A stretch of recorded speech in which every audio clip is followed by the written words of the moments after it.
Hello my dear students, welcome back to my YouTube channel Anki academy. आज का ये video class 10th के हिंदी के लिए सबसे ज़्यादा वायरल रहने वाला है। यहाँ का है इम्पोर्टेंट रहने वाला है। 2025 यूपी बोर्ड के स्टूडेंट्स के लिए ये बहुत ज़्यादा वायरल पेपर है। अगर आप भी देने वाले हैं 2025 का 24 फरवरी को हिंदी का पेपर, तो आज की ये वीडियो इतना ज़्यादा इम्पोर्टेंट है कि आपने कभी सपने में भी नहीं सोचा होगा। ये बहुत ज़्यादा वायरल पेपर है क्योंकि इस पेपर को पढ़कर आप हिंदी में 95% ला सकते हो। 95% लाने से आपको कोई नहीं रोक सकता, गारंटी इसकी मैं लेता हूँ।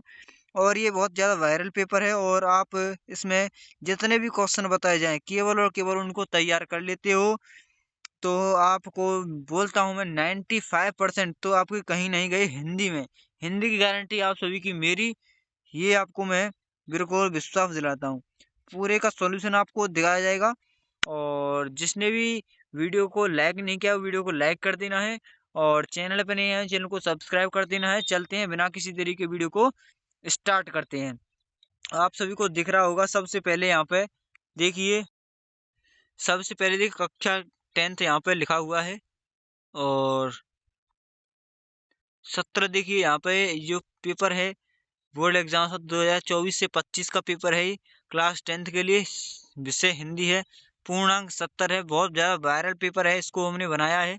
और जो है समय 3 घंटे 15 मिनट का यहाँ पे समय रहने वाला है इस पेपर को सॉल्व करने के लिए। और जो निर्देश हैं उनको जरूर पढ़ें। जिसने भी निर्देश नहीं पढ़े हैं वो जो है पढ़ ले। मेरा कहने का मतलब ये है, निर्देश जरूर पढ़ने हैं आपको। समय 3 घंटे 15 मिनट का टाइम मिलेगा। और जो है 70 नंबर का पूर्णांक आप सभी का यहाँ पे रहने वाला है, जो ये है। और निर्देश, सबसे पहले निर्देश जो है आपको पढ़ने हैं क्योंकि आप सबसे पहले बोर्ड एग्जाम सबसे पहली बार देने जा रहे हैं बोर्ड एग्जाम। ठीक है जी, तो सबसे पहले निर्देश पढ़ेंगे। इस निर्देश के बाद जो है पेपर को स्टार्ट करेंगे। निर्देश क्या है? सबसे पहला, प्रारंभ के 15 मिनट परीक्षार्थी को प्रश्न पत्र पढ़ने के लिए निर्धारित है। यानी ये 3 घंटे 15 मिनट का समय दिया हुआ है, उस जो एंड के 15 मिनट हैं वो आपको पेपर पढ़ना है उसमें केवल और केवल। दूसरा है प्रश्न पत्र दो खंड, खंड अ तथा खंड ब में विभाजित है। यानी कि जो आपका पेपर है वो दो खंड में विभाजित किया गया है। प्रश्न पत्र खंड अ में बहुविकल्पीय प्रश्न है जिसमें सही विकल्प का चयन करके ओएमआर उत्तर पत्रक पर अथवा काले या नीले बॉल पेंट से सही विकल्प वाले गोले का पूर्ण रूप से काला करना है। गोले गोले को पूरा काला करना है आपको। ब्लैक या ब्लू पेन से ओएमआर, जेल पेन नहीं होना चाहिए आपका, जेल पेन नहीं होना चाहिए, बॉल पेन आपका होना चाहिए। खंड अ में बहुविकल्पीय प्रश्न हेतु सभी प्रत्येक प्रश्न के लिए एक अंक निर्धारित है। यानी कि जो खंड अ है आपका ये वाला, उसमें 20 अंक निर्धारित हैं, आपको दिखाई दे रहे होंगे 20 नंबर। ये खंड अ के नंबर रहने वाले हैं यहाँ पे। और देखिए यहाँ पर नेक्स्ट है निर्देश, जो कि ओएमआर शीट पर उत्तर किए जाने के पश्चात उसे काटें नहीं तथा इरेजर एवं व्हाइटनर का प्रयोग न करें, या इनका उपयोग करा करते हैं आप, तो आपका जो क्वेश्चन है वो गलत मान लिया जाएगा। प्रत्येक प्रश्न के सम्मुख उसके अंक निर्धारित है। यानी कि हर एक क्वेश्चन के आगे उसके अंक लिखे हुए हैं। देखिए यहाँ पे हर एक क्वेश्चन के आगे उसके अंक दिए हुए हैं, देखिए इस प्रकार। तो टेंशन लेने की जरूरत नहीं है, आपको इसी प्रकार बोर्ड में भी देखने के लिए मिलेगा। हर एक क्वेश्चन ये कितने नंबर का है ये आपको उसके आगे दिया हुआ होगा। तो चलते हैं, स्टार्ट करते हैं। सबसे पहले खंड अ, खंड अ आपका यहाँ से स्टार्ट होता है। बहुविकल्पी प्रश्न मिलेंगे। सबसे पहले ये जो क्वेश्चन है 20 क्वेश्चन होंगे ये आपको ओएमआर जो मिलेगी आपको उस पर देने हैं। सबसे पहला प्रश्न है आपका, बाबू गुलाब राय किस युग के लेखक हैं? बाबू गुलाब राय भारतेंदु युग, द्विवेदी युग, या फिर शुक्लोत्तर युग, या फिर शुक्ल युग। सबसे पहले राइट आंसर इसका लगाइए। बाबू गुलाब राय जो है किस युग के लेखक हैं? बिल्कुल राइट आंसर, जिसका भी आंसर है द्विवेदी युग। द्विवेदी युग वाले जितने भी हैं उनको राइट आंसर है द्विवेदी युग। चिंतामणि किस विधा की रचना है? चिंतामणि किस विधा की रचना है? लगाइए सबसे पहले, कौन लगाएगा? और निबंध, नाटक, कविता, या फिर कहानी? इसका राइट आंसर निबंध। जिस भी भाई का निबंध आंसर है वो बिल्कुल राइट है। और यहाँ पे नेक्स्ट क्वेश्चन, गबन किसकी रचना है? जयशंकर प्रसाद, हरे कृष्ण प्रेमी, मुंशी प्रेमचंद, निराला। ये तो हर एक कैंडिडेट्स को पता होगा कि ये गबन जो है किसकी रचना है। और ये भी नहीं पता है तो आप समझिए बोर्ड एग्जाम में आप क्या ही करके आओगे, क्योंकि गबन तो हर एक मोस्टली हर एक कैंडिडेट को पता होता है ये किसकी रचना है गबन। तो गबन किसकी रचना है, लगा दीजिए सबसे पहले आंसर मुंशी प्रेमचंद, जिस भी आएगा मुंशी प्रेमचंद्र है वो बिल्कुल राइट। और शुक्ल युग की समयावधि क्या है, शुक्ल युग की समयावधि बतानी है आपको, 1936 से 1943, 1919 से 1938, 1900 से 1918 और उपयुक्त में से कोई नहीं। क्या है, जल्दी जल्दी इनको लगा लेते हैं, आप भी देखते रहिए, जल्दी से जल्दी बता देते हैं, डायरेक्ट क्वेश्चन पढ़ेंगे और आंसर देंगे, आप चेक करते रहिए। अगर आप इस जो सॉल्यूशन है हिंदी का, अगर आपको 23 फरवरी की रात को भी देख लेते हो और इन्हें तैयार कर लेते हो, 24 फरवरी को आप जाओगे तो मान लीजिए 80% नंबर तो आपके 23 फरवरी को ही आ जाएंगे, और आपने ये वीडियो एंड के दिन देख ली है। तो शुक्ल युग की समयावधि 1919 से 1938, यानी कि बी ऑप्शन आपका बिल्कुल राइट है। नीड का निर्माण फिर किस विधा की रचना है, आत्मकथा, रेखा चित्र, या फिर जीवनी, या फिर साक्षात्कार, या फिर वेद वार्ता। तो इसका राइट आंसर क्या होगा, पांचवे का आत्मकथा बिल्कुल राइट आंसर। नेक्स्ट है, प्रिय प्रवास किस युग की रचना है, भारतेंदु युग, छायावादी युग, द्विवेदी युग, या फिर प्रगतिवादी युग। प्रिय प्रवास का पूछा है यहाँ पे, प्रिय प्रवास तो कौन से युग की रचना है, प्रिय प्रवास द्विवेदी युग, जिस भी भाई का द्विवेदी युग है वो बिल्कुल राइट है। और मधुशाला किसकी रचना है, मधुशाला हरिऔध सुमित्रानंदन पंत, रामधारी सिंह दिनकर, या फिर हरवंश राय बच्चन। मधुशाला किसकी रचना है, तो मधुशाला रचना जो है आप सभी की रहने वाली है हरिवंश राय बच्चन, आपका सी ऑप्शन बिल्कुल राइट आंसर यहाँ पे रहने वाला है। नेक्स्ट आठवां, भारत भारती किस की रचना है, मैथिली शरण गुप्त, महादेवी वर्मा, सियाराम शरण गुप्त, या फिर जयशंकर प्रसाद। आपको लगाना है इसका राइट आंसर क्या रहेगा, भारत भारती किसकी रचना है, बिल्कुल भारत भारती मैथिली शरण गुप्त की रचना है। ये जिस भी भाई का आंसर है वो बिल्कुल राइट है। यहाँ पे आप सभी के देखिए 8 सवाल हो चुके हैं, 9वां सवाल आपकी स्क्रीन पर ही रहा। हर एक क्वेश्चन के आगे उसके अंक लिखे हुए हैं, देखिए यहाँ जिस प्रकार एक एक एक, यानी कि हर एक क्वेश्चन के आगे उसके अंक जो है निर्धारित दिए गए हैं आपको। 9वां क्वेश्चन आप सभी के लिए ये रहा, आधुनिक काल कब से कब तक है, 19 देखिए 1843 से अब तक, 1918 से 1936, 1643 से 1843, 1936 से 1943 तक है। आधुनिक काल पूछा है, आधुनिक काल आपको पता होगा अब तक चला आ रहा है, कब से, 1843 से अब तक का जो समय है उसे कहते हैं आधुनिक काल। तो आधुनिक काल के बारे में जान चुके होंगे कब से कब तक है, 1843 से अब तक। और नेक्स्ट है, मतीराम किस युग के कवि हैं, आदिकाल, रीतिकाल, आधुनिक काल, या फिर भक्ति काल। मतीराम, मतीराम किस युग के लेखक हैं, रीतिकाल के, बिल्कुल राइट आंसर, जिसका भी रीतिकाल है। हास्य रस का स्थायी भाव क्या है, रति, निर्वेद, शोक, या हास्य। ये तो हर एक कैंडिडेट को पता होगा, बच्चा बच्चा भी इसे बता देगा, जिसने कुछ भी नहीं पढ़ा है ये भी इस आंसर को लगा देगा। हास्य रस का हास, सोहत ओढ़े पीत पट श्याम सलोने गात, मनो नीलमण शैल पर आता पर्यो प्रभात। प्रयुक्त पंक्ति में कौन सा अलंकार बताना है, उपमा, उत्प्रेक्षा, श्लेष, या फिर रूपक अलंकार। लगा दीजिए इसका राइट आंसर क्या रहने वाला है, उत्प्रेक्षा अलंकार, जिस भी भाई का आंसर है वो एकदम राइट रहने वाला है यहाँ पे, उत्प्रेक्षा अलंकार। और देखिए नेक्स्ट क्वेश्चन 13वां, रोला चंद्र में कुल कितने चरण होते हैं, रोला चंद्र में 2, 5, या फिर 3, या फिर 4। रोला छंद में कुल कितने चरण पूछे हैं यहाँ पे, तो रोला छंद में सबसे पहले आपको पता होगा कि चरण कितने होते हैं रोला चंद्र में, 4 चरण, बिल्कुल राइट आंसर 4 चरण। आकर्षण शब्द में किस उपसर्ग का प्रयोग किया गया है, मान, आ, वे, अक। लगा दीजिए इसका राइट आंसर, आकर्षण शब्द में उपसर्ग कौन है, आ। नेक्स्ट 15वां क्वेश्चन, रचना के आधार पर वाक्य कितने वेद हैं, 5, 3, 2, या फिर 6। किसके आधार पर, रचना के आधार पर कितने वेद हैं, रचना के आधार पर वाक्य के 3 वेद, बिल्कुल राइट आंसर डी। और देखिए पीताम्बर में कौन सा समास है, द्वंद्व, तत्पुरुष, कर्मधारय, या फिर बहुव्रीहि समास। कौन सा, पीताम्बर पूछा है, पीताम्बर में कौन सा समास है आपको पता होगा, बहुव्रीहि समास पीताम्बर में रहने वाला है। आंसू का तत्सम रूप, अश्रु, अंशु, और आंख, अश्रु और रोना। यानी कि आंसू का तत्सम रूप क्या रहने वाला है? अश्रु। बिल्कुल राइट आंसर। कृतवाच्य में किसकी प्रधानता होती है? कृतवाच्य कर्म की, कर्ता की, भाव की, या फिर इनमें से कोई नहीं? कर्ता की प्रधानता इसमें, यानी कि सबसे पहला राइट आंसर कर्ता की प्रधानता ए।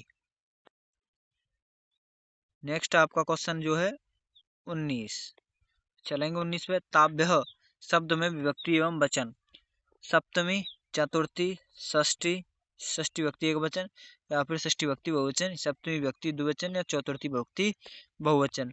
तो लगा दीजिए, इसका राइट आंसर क्या रहने वाला है? ताभ्य। तो आपको पता होगा ताभ्य में है चतुर्थी विभक्ति बहुवचन, यानी कि आपका डी ऑप्शन बिल्कुल राइट आंसर रहने वाला है यहाँ पे। और लास्ट क्वेश्चन आपका ओएमआर शीट का, निम्नलिखित में सर्वनाम है? बचपन, मनुष्य, वह, और इनमें से कोई नहीं। सर्वनाम आप जानते होंगे जो संज्ञा के स्थान पर प्रयुक्त किए जाते हैं। ये संज्ञा हो गई, ये संज्ञा हो गई, ये तो हो ही नहीं सकता, वह सर्वनाम आपका हो जाएगा। तो राइट आंसर इसका वह, यानी कि सी। तो आप सभी की यहाँ पर देख सकते हैं 20 क्वेश्चन हो चुके हैं, ऑलरेडी 20 हो चुके हैं आपके। तो 20 नंबर आपके यहाँ से पक्के हो चुके थे। अब आते हैं नेक्स्ट, यहाँ पे देखिए वर्णात्मक प्रश्न पर। वर्णात्मक प्रश्न किस प्रकार है? देखिए वर्णात्मक प्रश्न खंड ब में 50 अंक का वो रहेगा, 20 अंक का वो रहेगा।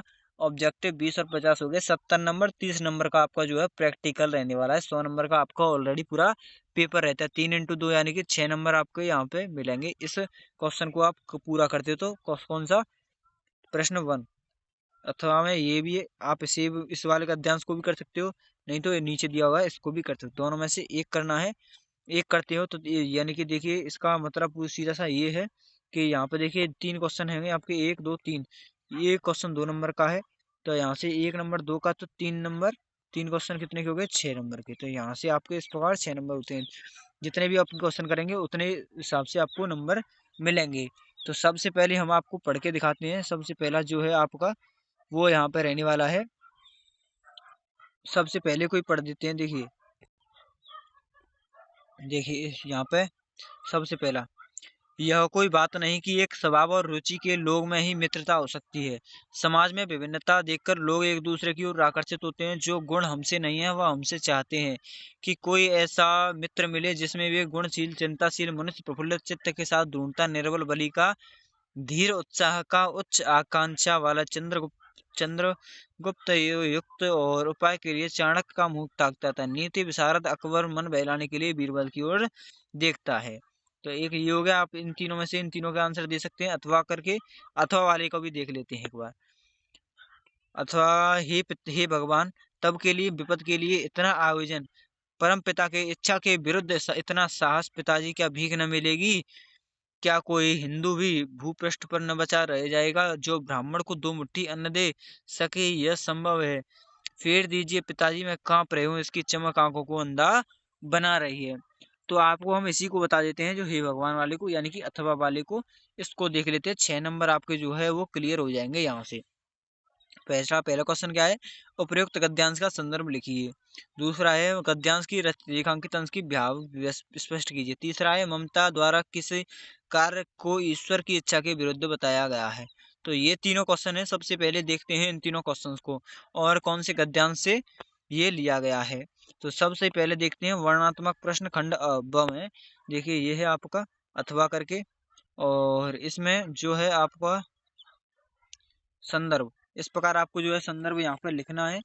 संदर्भ किस प्रकार लिखेंगे? देखिए नए को पेज से स्टार्ट करना है। सेम टू सेम आपको एज इट इज वही बताया जाएगा जिस प्रकार आप अपने कॉपी में लिखेंगे। सबसे पहले नया पेज लेना है। नए पेज पे आपको करना क्या है? वर्णात्मक प्रश्न खंड बस same to same as it is यही की यही लिखना है। अथवा डालना है। अगर आपको अथवा वाला करना है तो, नहीं तो इससे ऊपर वाला करना था तो कुछ मत डालिए, खाली जो है क डाल के स्टार्ट कर दीजिए।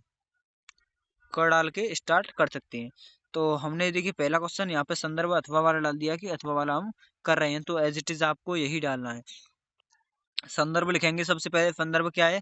हमारी, देखिए संदर्भ डालने का प्रस्तुत गद्य हमारी पाठ्य पुस्तक हिंदी के गद्य खंड में संकलित ममता नामक कहानी से उद्गृत है। इसके लेखक छायावादी युग के प्रवर्तक श्री जयशंकर प्रसाद हैं। तो आप यहाँ पे क्या लिखना है? आपको जो है पाठ का नाम, यानी कि ममता नामक पाठ से लिया गया है, और इसके रचयिता कौन है? जयशंकर प्रसाद। ये दो चीजें इसमें मेन रहती हैं। तो यहाँ पे इस प्रकार आप संकलित में लिख सकते हैं, ममता और जयशंकर प्रसाद, ये इंपॉर्टेंट है। और दूसरा क्या था? रेखांकित अंश की व्याख्या। रेखांकित अंश की व्याख्या कैसे है? लेखक जयशंकर प्रसाद का कहना है कि जब ममता ने सोने के आभूषण से भरा हुआ देखा था, तब वह प्रभु हो गई। वह आश्चर्य प्रकट करती है और इससे पिता से कहती है कि आप बत्ती के लिए विपत्ति के लिए इतना धन का संग्रह क्यों कर रहे हैं? भगवान की इच्छा के विरुद्ध आपने यह बड़ा दुस्साहस किया है। तो यहाँ से आपके 2 नंबर यहाँ से पूरे हो गए, 2 यहाँ से, यानी कि 4 नंबर यहाँ से पूरे हो गए। अगर लास्ट वाली करते हैं, 6 नंबर आपके पूरे में से पूरे आपको मिल जाएंगे। 6वां क्वेश्चन क्या है?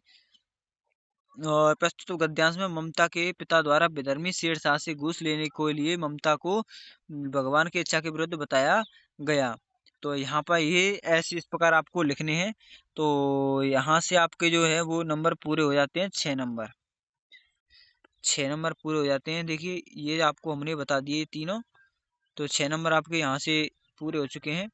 और यहाँ पे नेक्स्ट देखते हैं, जो है दूसरा प्रश्न। दूसरा इसी प्रकार आपको पेपर में लिखना है। प्रश्न दूसरा, दिए गए पद्यांश पर आधारित 3 प्रश्नों का उत्तर दीजिए। उसी प्रकार आपके यहाँ पे 6 नंबर मिल जाएंगे आपको, अगर इनको पूरे करते हैं तो 6 नंबर पूरे मिलेंगे आपको यहाँ से।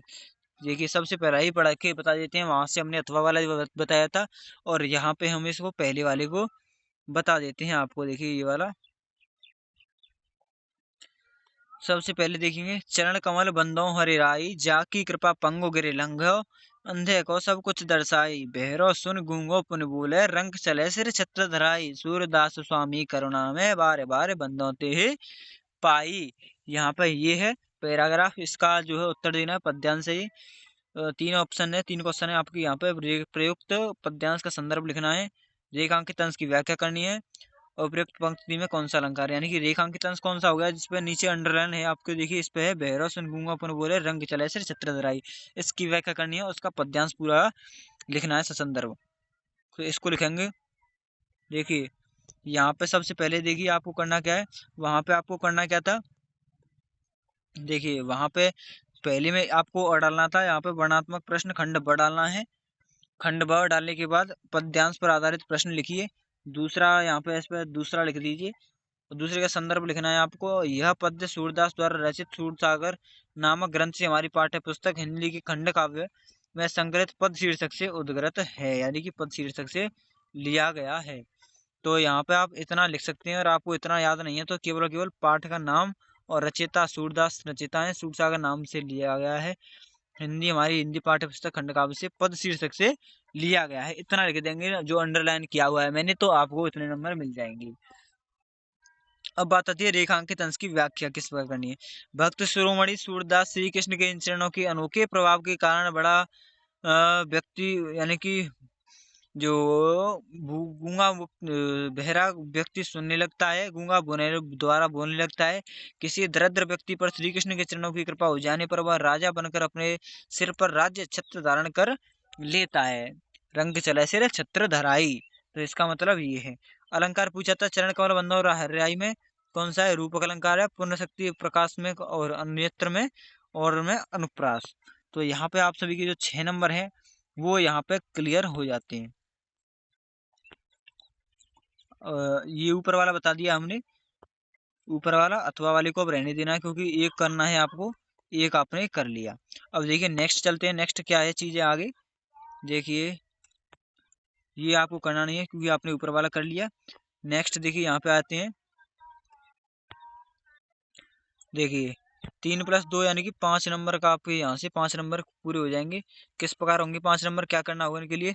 दिए गए संस्कृत गद्यांश में से किसी का एक का ससंदर्भ हिंदी में अनुवाद कीजिए। हिंदी अनुवाद करना है आपको। यहाँ पे हिंदी अनुवाद किसका करना है? देखिए अथवा यहाँ पे भी आपको 2 दिए हुए हैं, 2 में से किसी एक को करना है। या फिर एक को कर दीजिए या फिर इस वाले को कर दीजिए, दोनों में से एक को करना है। किसी को भी अपनी इच्छा अनुसार कर सकते हैं जो आप पे आता हो। तो हम यहाँ पे सबसे पहले वाले को बता देते हैं, पहले वाले को आप कर लीजिए, समझा देते हैं एक बार, समझिए। एषा नगरी भारतीय संस्कृते संस्कृत भाषाया केन्द्रस्थली अस्ति। इत एवं संस्कृत भाग्यमस्य संस्कृतस्य आलोकस्य सर्वत्र प्रसृतः। मुगल युवराज दाराशिकोह अत्रागत्य भारतीय दर्शन शास्त्रन अध्ययनम् अकरोत् सतेषां ज्ञानेन तथा प्रभाविता अभवत् यतः तेन उपनिषदाम् अनुवाद पारसी भाषायां कारितः। यानी कि ये जो है उसका बताएंगे, इसमें क्या करना है, संस्कृत गद्यांश है किसी एक का, यानी कि ये वाला कर सकते हैं या फिर ए वाला, किसी एक का संदर्भ यानी कि संदर्भ सहित जो है अनुवाद करना है। तो देखते हैं संस्कृत का अनुवाद किस प्रकार होगा।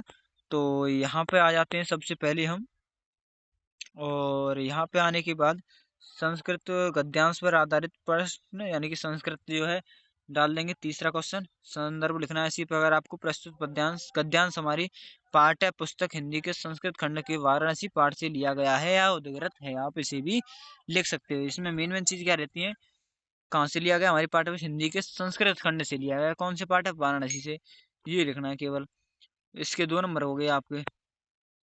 प्रसंग क्या लिखना है, इस गद्यांश में वाराणसी की ऐतिहासिकता तथा अवस्थ के विषय में बताया गया है। यानी कि वाराणसी जो है कैसी ऐतिहासिक है और अवस्थ क्या क्या चीजें हैं वो यहाँ पे बताया गया है। और समय क्या है, इस जो ही उसका क्या करना है यहाँ पे स्पष्ट करना है, यानी कि जो है अनुवाद करना है। अनुवाद किस प्रकार होगा, यह नगरी भारतीय संस्कृति और संस्कृत भाषा का केंद्र स्थलीय है। यहीं से संस्कृत साहित्य और संस्कृत का प्रकाश सभी जगह फैला। मुगल युवराज धारा सिकोह ने से को यहाँ आकर भारतीय दर्शन शास्त्र का अध्ययन किया था उसने। वह अपने ज्ञान से इतना प्रभावित हुआ कि उसने उपनिषदों के अनुवाद फारसी भाषा में कराया। तो यहाँ से 2 नंबर इस ऊपर वाले के, 2 इसके, यानी कि 6 नंबर आपके यहाँ से पूरे हो जाते हैं। 6 नंबर पूरे हो चुके हैं आपके। और यहाँ पे ये अनुवाद भी आपका हो गया, संस्कृत अनुवाद ये वाला बता दिया है। इसको आप नहीं करिए, एक ही करना है आपको। अब जो आप अच्छा लगे, जो आप पे आता हो केवल और केवल उसी को करना है, उसी की सजेशन आपको देंगे। और नेक्स्ट देखिए यहाँ पे, नेक्स्ट देखिए क्वेश्चन यहाँ पे ये रहा, इसमें से एक करना है। मान हत्या प्रिय भगवत क्रोधम हित्वा न सोचती, काम हित्वा न भवती लोभम हित्वा सुख भवते। आप इसको कर सकते हैं, अथवा वाले को इसको भी कर सकते हैं। देखिए इसमें ऊपर वाला बता दिया था, इसमें नीचे वाला ये बता देते हैं आपको। सर्वे भवन्तु सुखिनः सर्वे सन्तु निरामया सर्वे भद्राणि पश्यन्तु माँ कश्चित् दुःख भाग भवेत्। इसके कितने नंबर हैं वो भी चेक करिए। इसके भी देखिए यहाँ पे 5 नंबर ये पे रहने वाले हैं। 5 नंबर क्या करना है, इसमें सही संस्कृत पद्यांश में किसी एक का संदर्भ सहित हिंदी में अनुवाद करना है आपको यहाँ पर भी। तो पद्यांश का हिंदी अनुवाद कैसे होगा वो चेक करेंगे सबसे पहले। अब देखिए यहाँ पे इसको करते हैं रेड, अनुवाद अथवा डाल के, अथवा डालना है, और अथवा वाला करें तो 4th नंबर। संदर्भ प्रस्तुत श्लोक हमारी पाठ्य पुस्तक हिंदी के संस्कृत खंड के भारतीय संस्कृति पाठ से उद्धृत है या फिर लिया गया है। आपको इसी पर यही कर देते हैं, 2 नंबर यहाँ से पूरे हो जाएंगे। कौन से पाठ से लिया गया है संस्कृत में, केवल यही लिखना है, और अपने मन से भी बनाकर भी लिख सकते हैं, हमारी पाठ्य पुस्तक से लिया गया है। और प्रसंग किस प्रकार लेंगे, प्रस्तुत श्लोक में भारतीयों की मूल भावना पर प्रकाश डाला गया है। जो भारतीय है इनकी जो मूल भावना है उस पर प्रकाश डाला गया है। क्या भावना है भारतीयों की, हिंदी अनुवाद, सभी सुखी हों, सब रोग रहित हों, रहित हों, तो सबका कल्याण को देखें, अर्थात सभी का कल्याण हो, कोई भी दुखी न हो, अर्थात सभी का दुख का भागी न बने, कोई भी दुख का भागी न बने, भागी होगा यहाँ पे, भागी न बने। तो यहाँ पे ये भी हो गया आपके, यहाँ से 6 नंबर पूरे क्लियर हो गए, 5 नंबर सॉरी 5 नंबर का था ये। 5 नंबर पूरे आपके यहाँ से क्लियर हो जाते हैं। देखिए 5 ऊपर वाले की और 5 इसके, 10 नंबर आपके इन दोनों से हो गए संस्कृत खंड से। और यहाँ पे नेक्स्ट देखिए, खंड काव्य के आधार पर निम्नलिखित प्रश्नों में से किसी एक का उत्तर दीजिए। यानी कि ये खंड काव्य है, जो भी आपके स्टेट में आता है आपके इस स्टेट के हिसाब से लिखना है, ठीक है। डिस्ट्रिक्ट में कौन सा आता है, मुक्तदूत है, जवाहर ज्योति, मेवाड़ मुकुट, अग्र पूजा, जय सुभाष, मातृभूमि, कर्ण, कर्मवीर भारती, भरत और तुमुल। ये जो अपने डिस्ट्रिक्ट है, अपने डिस्ट्रिक्ट के हिसाब से देखिए आपके डिस्ट्रिक्ट में कौन सा आता है, आपको कौन सा करना है। अब देखिए यहाँ पे 6वां क्वेश्चन आ जाता है, दिए गए निम्न लेखकों में से किसी एक का जीवन परिचय लिखते हुए उनकी एक प्रमुख रचना का उल्लेख कीजिए। एक रचना लिखनी है और एक जीवन का परिचय लिखना है उनकी का। कितने नंबर मिलेंगे, 3 और 2 5 नंबर आपके यहाँ से मिल जाएंगे। कौन किस किस का आया है, मेन चीज बता देंगे। डॉक्टर राजेंद्र प्रसाद, जयशंकर प्रसाद और रामचंद्र शुक्ल, इन तीनों में से किसी एक का भी कर सकते हैं। देखिए किसी एक का लिखना है आपको, यहाँ पे स्पष्ट रूप से बता दिया गया है कि एक का लिखिए, जीवन परिचय एक का। तो हमें यहाँ पे बता देते हैं डॉक्टर राजेंद्र प्रसाद का। डॉक्टर राजेंद्र प्रसाद का जीवन परिचय देख लीजिए। तो यहाँ पे जीवन परिचय डॉक्टर राजेंद्र प्रसाद का देखिए ये रहा, और इसे देखिए थोड़ा छोटा करते हैं, और देखिए थोड़ा, ठीक है। आपको सबसे पहले ये लिखना है 6 नंबर। कौन सा क्वेश्चन है? 6 का पक्का लिख रहे हैं। क का कौन सा पहला जो कौन सा है? डॉक्टर राजेंद्र प्रसाद जीवन परिचय, इसको डालेंगे फिर लिखेंगे जीवन परिचय। नए पेज से स्टार्ट करना है, जो भी हर एक क्वेश्चन करें वो आपको नए पेज से स्टार्ट करना है, चाहे 6वां हो 7वां हो कौन सा हो, वो नए पेज से आपको स्टार्ट करना है। देश रत्न डॉक्टर राजेंद्र प्रसाद का जन्म 1884 ईस्वी में बिहार राज्य के छपरा जिले के जीरादेही नामक ग्राम में हुआ था। इनके पिता का नाम महादेव सहाय था। उनके परिवार गांव के प्रसन्न और प्रतिष्ठित कृषक परिवार में से था। उन्होंने कोलकाता विश्वविद्यालय से एमए एलएलबी की परीक्षा उत्तीर्ण की। यह प्रतिभा संपन्न और मेधावी छात्र थे, और परीक्षा में सदैव प्रथम आया करते थे। कुछ समय इंतजार, देखिए इसका शॉर्ट ट्रिक भी बताएंगे आपको, इस शॉर्ट ट्रिक से आपको कैसे भी कर सकते हैं। पहले इसको एक बार पढ़ लेते हैं। कुछ समय तक मुजफ्फरपुर में कॉलेज में अध्यापन कार्य करने के पश्चात यह पटना और हाईकोर्ट कोलकाता में वकील भी रहे। इनका झुकाव प्रारंभ से ही देश सेवा की ओर था। यह सन 1917 ईस्वी में गांधी जी की आदर्शों सिद्धांतों से प्रभावित होकर इन्होंने चंपारण के आंदोलन में सक्रिय भाग लिया। इन्होंने अनेक बार जेल की यातनाएं भी भोगी। इन्होंने विदेश जाकर भारत के पक्ष को विश्व के सम्मुख रखा, और यह 3 बार अखिल भारतीय कांग्रेस के सभापति तथा भारत के संविधान का निर्माण करने वाली भारत सभा के सभापति भी चुने गए। सारा जीवन उच्च विचार इनके जीवन का महत्वपूर्ण आदर्श था।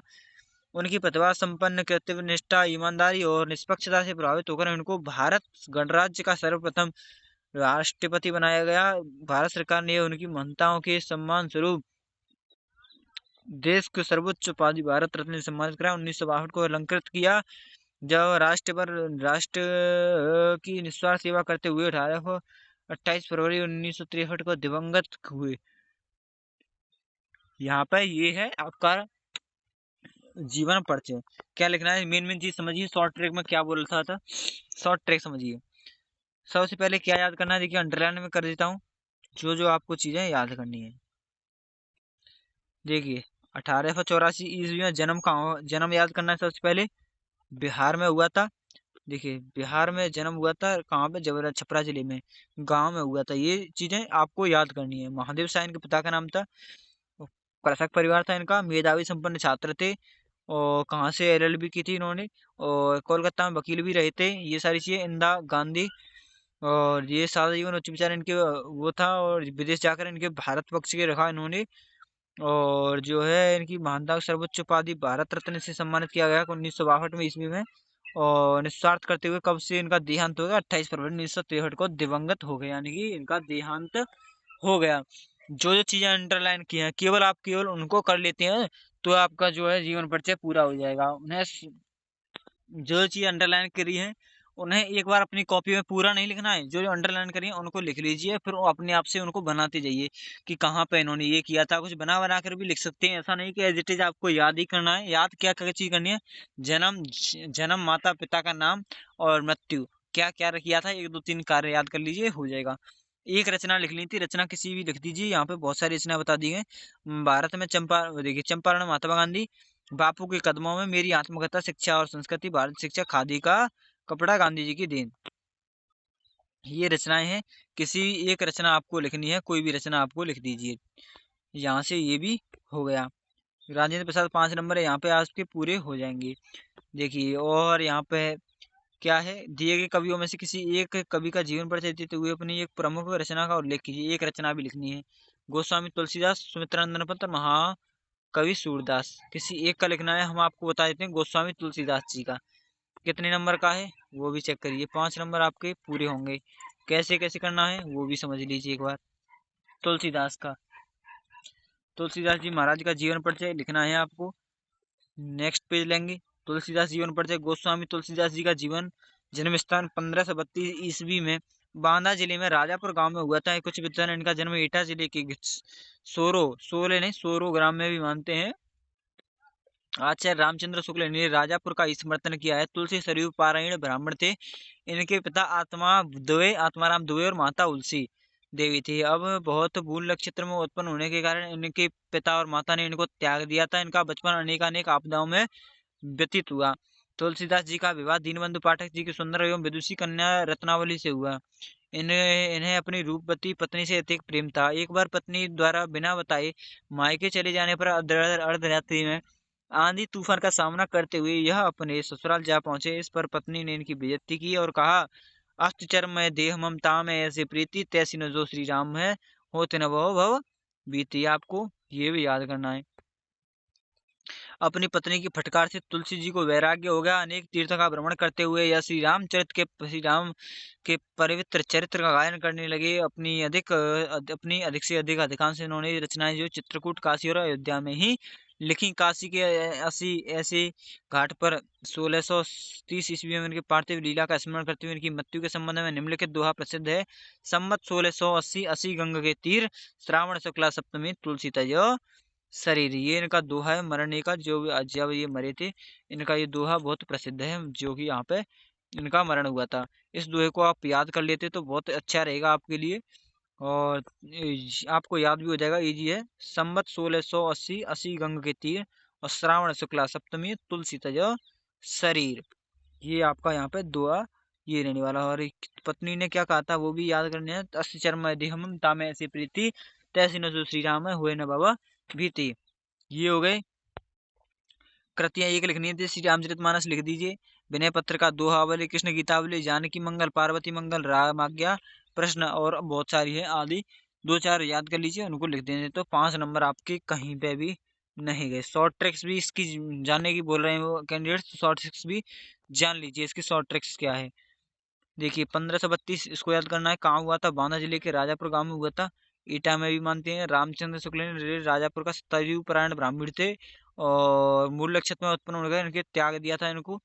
और जो है दीनबंधु पाठक जी की रत्नावली से इनका विवाह हुआ था।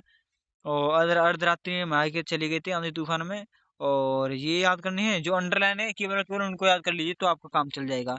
मृत्यु के संबंध में नुहार निम्नलिखित है। 1630 में ये मरे थे इनका। ये सारी चीजें, और तो ये सारी चीजें हैं। ये सारी चीज आपको लिखनी है। 5 नंबर आपके यहाँ से पूरे हो गए। और अपनी पाठ्य पुस्तक कंटेस्ट हुआ कोई एक श्लोक लिख दीजिए जो आपको याद हो। श्लोक लिखना है आपको यहाँ पे, जो आपको याद है वह श्लोक आप यहाँ पे लिख सकते हैं। और ठीक है, निम्नलिखित में से इनके संस्कृत के उत्तर देने हैं। देखिए वीर के, देखिए 2 के देने हैं, 2 प्रश्न है। वीर किन पूज्यते, देखिए यहाँ पे आपको बता देते हैं इनके कैसे कैसे जवाब देंगे आप। वीर किन पूज्यते, देखिए लास्ट वाला वीर कौन, किन की जगह क्या हो जाएगा, वीर वीरेण पूज्यते। और चंद्रशेखर का आशिष, चंद्रशेखर कौन था? देशभक्त था। तो यहाँ पे देशभक्त भी लिख सकते हैं, चंद्रशेखर देशभक्त आशित। ठीक है, भारतीय संस्कृति किम मूलम अस्ति, यानी कि किसके किनारे? गंगायाम लिख दीजिए, गंगायाम किनारे। तो यहाँ पे ये 3 बता दिया आपको, एक कर लेना है कौन सा भी, 2 सॉरी। और ये हमने आपको बता दिया है। पर्यावरण पे लिख सकते हैं, आतंकवाद पे लिख सकते हैं, जानी दीवार। और ये हमारे जो कमेंट बॉक्स में भी पिन कर दिया है, इससे भी देख सकते हैं आतंकवाद का। ये जरूर है, ये मोस्ट इंपोर्टेंट आतंकवाद का ये जरूर आएगा। एक वीडियो बना दिया, उसको जरूर देख लेना है। विशेष रूप से मित्र को पत्र लिखना है एक। फिर अथवा करके उत्तर मध्य रेलवे को एक शिकायती पत्र लिखिए जिसमें टिकट निरीक्षण द्वारा किए गए अभद्र व्यवहार का उल्लेख हो। यानी कि जिस टिकट निरीक्षण होते हैं उसका व्यवहार अच्छा नहीं है, गलत व्यवहार है उसका, उसके बारे में एक उत्तर मध्य रेलवे को एक शिकायती पत्र लिखना है। तो 4 नंबर आपके पत्र से हो जाएंगे। 7 नंबर आपके यहाँ से हो जाएंगे। सबसे बड़ा जो है मेन यही रहता है निबंध। निबंध जो है हमने कमेंट डिस्क्रिप्शन में डाल दिया है, इस निबंध को चेक कर लीजिए एक बार, वो अच्छा निबंध है। तो ये वीडियो आपको कैसी लगी एक बार कमेंट बॉक्स में जरूर लिखना। वीडियो पसंद आई हो तो वीडियो को लाइक कर देना, चैनल पे नए आए चैनल को सब्सक्राइब कर देना। और बोर्ड परीक्षा में 2024-2025 में आपका कोई भी डाउट है किसी भी सब्जेक्ट को लेकर, वो यहाँ पे अंकी अकेडमी यूट्यूब चैनल पर आज से क्लासेस स्टार्ट हैं। हर एक क्लास आपको देखने के लिए मिल जाएगी। हिंदी की हो, इंग्लिश की हो, मैथ की, फिजिक्स की, सारी चीज़ें आपको, साइंस की वगैरह, आर्ट की भी देखने के लिए मिलेगी। तो इस चैनल को सब्सक्राइब जरूर कर लेना है। वीडियो कैसी लगी कमेंट बॉक्स में जरूर बताना। मिलते हैं नेक्स्ट वीडियो में। तो थैंक यू फॉर वॉचिंग। जय हिंद, जय भारत।